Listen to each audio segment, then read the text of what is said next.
Keeping you informed. This is In.form on WBDC and 18 WJTS. Hello and welcome back to In.form here on 101 Country, WBDC and 18 WJTS. I'm Caitlin Nykum, and it's time to talk about the Dubois County Museum. It is officially 2025, and what better way to kick off the new year as with Kathy Bachman from the Dubois County Museum. Hey, thanks for having me, Caitlin. You guys, again, have stayed busy throughout the holidays and all of the other things that you have continued to put on and to further educate the area's people as well as visitors here in Dubois County. So new year, time to kind of wrap some things up, but also share some of the new exciting things you guys have coming up. And with that as well, you have your annual membership dinner to kind of give a retrospective. So the upcoming annual membership dinner for the Dubois County Museum is coming up here pretty soon, right? Right, Thursday, January 23rd, and it is open to members and prospective new members because we're doing a little bit on bootlegging and beer works and things in our county's history.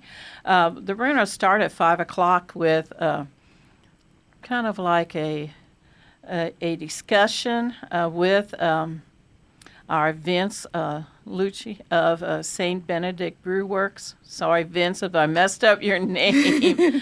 But it starts at 5 o'clock, so we're having a little happy hour. There so come you go. on in. And they're going to be discussing their take on the history of beer making and bootlegging. And we do have some other people coming in to speak. I know one...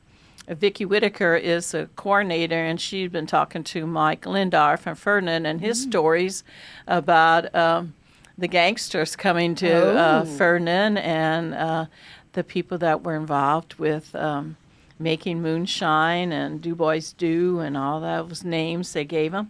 And I recently came across some other articles that I wanted to share with Vicki, or we did share a little bit. And so... A lot of history involved with Dubois County and attracting bootleggers to come through, and the mafia, the gangsters to come down and purchase the moonshine down here because of the prohibition. So, and then I read a little bit about the reason why they came up with prohibition was because they wanted that corn to go to the troops and not to be used on whiskey and distilleries and so that was a big push. Well, of course they didn't want people to have any alcohol problems, so that was all the bygone history of that. So we're going to have that discussion at the museum. We're open at 5, so come on in. And meal is at 6:30, and then we will have our business meeting, and then I think we'll have a little bit more discussion for those that couldn't make it at 5 o'clock. So we expect a nice crowd, and we look forward to having people to come in. Right, and I mean, one of the big draws that I'm seeing, again, if you're more of a, history comes first, of course, but if you're a foodie second, Oink Inc.'s catering, so that's very exciting to see that, you guys are pulling out the stops, and it'll be an enjoyable evening through and through, and I mean, starting with happy hour, that's a good start here in Dubois County. I know, it's kind of unique for us, and that's something that just goes along with the evening, the whole topic. Right. So that's good. Also in January, we hope the snow has, not been as violent as what we had at the start of the month. Hopefully, everybody caught us on Facebook and on the radio when we were closed. So we'll continue to do that when the weather turns a little snowy. We do want to be sure to protect our volunteers and people coming to the museum.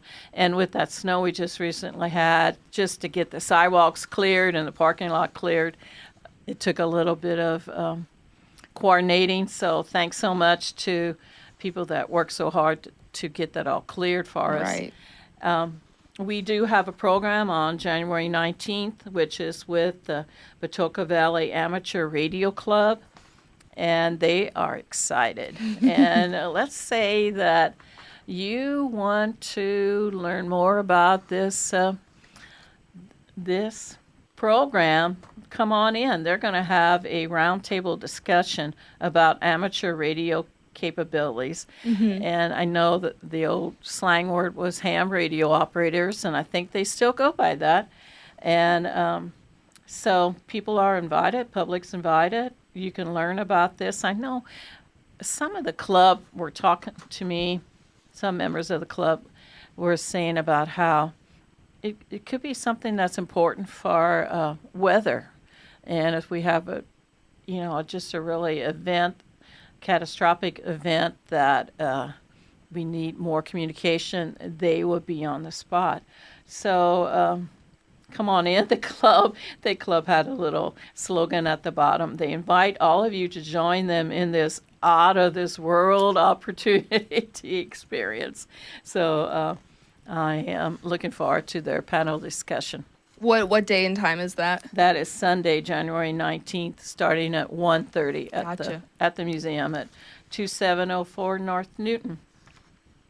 We also are busy working on an exhibit that's going to open up in February, and it's called Going to the Movies. Oh. And so the history of movie theaters, this is a quote from Cheryl Summersheim, our exhibit person. The history of music theaters is a fascinating one, from the earliest days of silent film to the modern age of digital camera. We have come a long way. So we invite you to come in. We're going to feature old equipment, memorabilia, and items from our local cinemas. Dubois County had the Astra, the Tivoli. There we go. I couldn't say it a while ago. The Tivoli. Gaslight, the Drive-In, and the Star, among others. So they're pulling from different items in our collection. And, of course, they would welcome anyone that has more that they want to add to it. So March 1st, I think we're going to get it set up.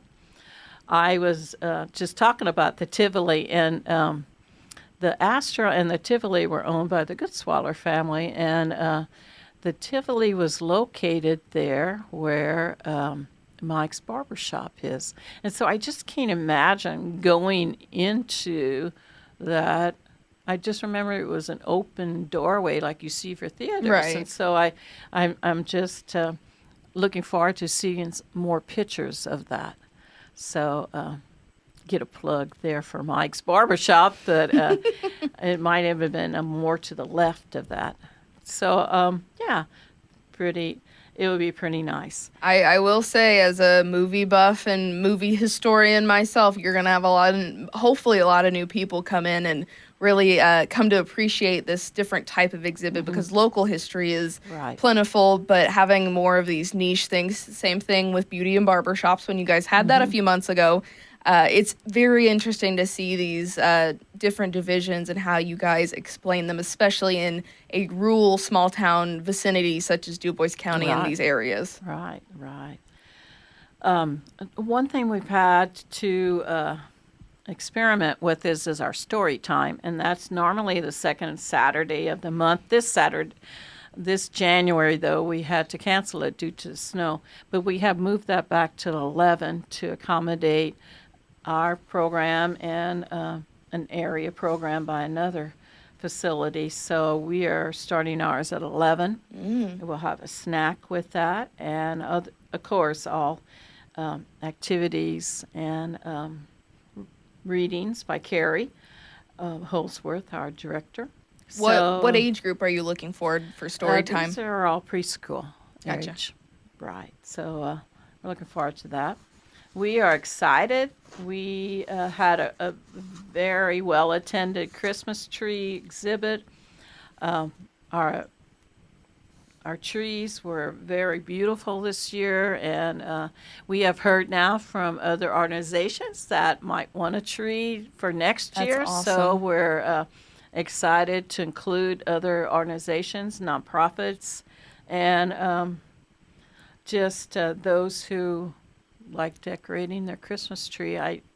I am going in later to help put them all away. So they 51 we had out this year, so it all gets packed up into our second floor. Luckily, we have a freight elevator. Yes. So for those who may or may not have stopped by the Dubois County Museum Facebook page, will you tell us the rundown of who your winners were for this past year? Oh, yeah, I can do that. I got them right here in front of me. First place was the military tree, decorated by Linda Mason and Margaret Pope. Second place was Precious Blood Church quilters, decorated by Madeline Holzman and Brenda Edwards. And the Ireland tree, decorated by Angie Rudolph and Friends, was third place. Other top vote getters were the artesian tree by, I'm calling him Joe Swampy, Cheyenne Bachler, and the Athena tree by the Rotary Club. Those were the top vote getters, but so many trees got votes this year, so it was nice to see the voting spread across the 51 trees. We thank our community mural volunteers that come in to decorate their community tree and spotlight their community. We thank our nonprofits that came in this year, and we had a few new ones, so that was nice to see participation by other nonprofits. That is fantastic. And, reminiscing over the holiday season and going into the new year, you guys have a big meeting coming up. What does it mean so far as we're in a new year? Let's talk about membership, and maybe if you've not had a museum membership yet, what that entails. Thanks about that little reminder there. Our membership now has passed 500. And what does that mean? We have people that signed up for our membership, and it could be individual, it could be a family, it could be a couple. And our numbers then are 500 memberships, but that represents like 1,000 people who have signed up as members. The membership will run for a year, so if you sign up now in January, it will run till next January. But if you signed up in September, it will run till next September. And we're trying to give you 12 full months of a membership. What does that entail? You get admission free into the museum and 10% off our gift shop. We are really thankful for our members. That's a big part of our help to keep the museum afloat. So we appreciate that. Right, and we've talked about it quite a few times. Your daily coffee at the coffee shop might be that $4 or $5 so it's $4 or $5 every few times, and so the equivalent of buying a museum membership for 12 months, like that's a pretty good bargain, especially now that we're in the colder months and there's nothing to do. It's super cold outside. You want to get out of the house, come visit the museum when they're open. And we do still have the program where you can come in and walk. Yay! So I just took advantage of that the other day because I was just tired of being inside. So come in and maybe if you want to spend a half an hour just walking around our perimeter, you can do that. You can create your own course. I don't know how to say it.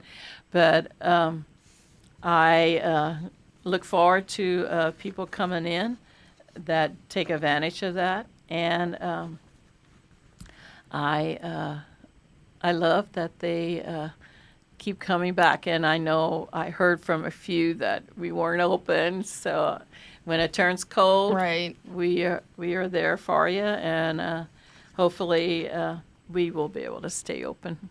That is fantastic. And before we let you go, so you can maybe walk another mile or so at the museum, if we want more information about upcoming events or maybe have questions about membership or what all the museum gets up to in the normal months, how best can we reach out to the museum?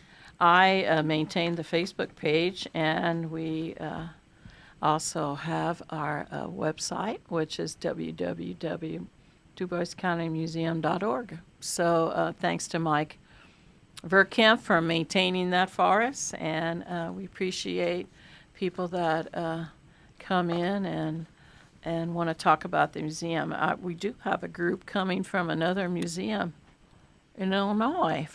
They want to learn, how do we do this? How do we set up our county museum? How do you do this? So they are coming in for a tour and a meeting and with collections and exhibit people. So we call ourselves the largest county museum in Indiana, but people do reach out and ask us for help with how we set up things. So we're out there. Yeah. Right, and if you are just curious and you will see that the open signs out in front, you can go in and ask questions or give the museum a call during open hours. So there's always options there. And it's exciting to hear that you guys are going to act as a conduit and an influence on another up-and-coming museum. That is fantastic to hear that you guys have worked that hard to bring that to fruition. But as always, Kathy, we appreciate your time, appreciate your efforts, and we're super excited to hear that you guys had a fantastic holiday season, especially with the Festival of Trees, and we're looking forward to 2025 and all this upcoming fun stuff. How did it get to be 2025? That's just amazing to me. But we do look forward. Right now, we are still in the middle of January planning, but we'll get our February schedule out soon. Very good. Well, thank you so much again, and thank you so much at home for watching and or listening to this In.form program here on 101 Country WBDC and 18 WJTS with the Dubois County Museum. This has been In.form on WBDC and 18 WJTS. Catch past episodes on our social media pages and our websites. If it matters to you, it matters to us. In.form.